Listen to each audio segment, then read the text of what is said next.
Таких масштабных мероприятий Брянск еще не видел. В праздничном параде приняли участие около 1000 военнослужащих из мотострелковой дивизии, представители силовых структур региона, кадеты и юноармейцы. По проспекту Ленина проехали десятки единиц боевой техники. В небе жителей Брянска приветствовала боевая авиатехника. Но об этом позже. На старте праздничного марафона побывала моя коллега Екатерина Пармон.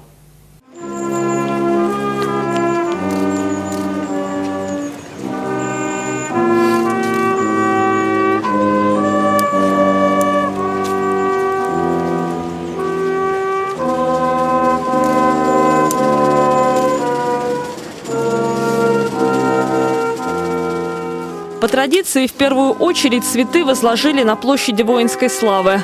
Память красноармейцев и партизан, которые ценой собственных жизней одержали победу над фашизмом, почтили первые лица города. Губернатор Александр Богомаз, председатель областной думы Владимир Попков, депутаты и другие официальные лица.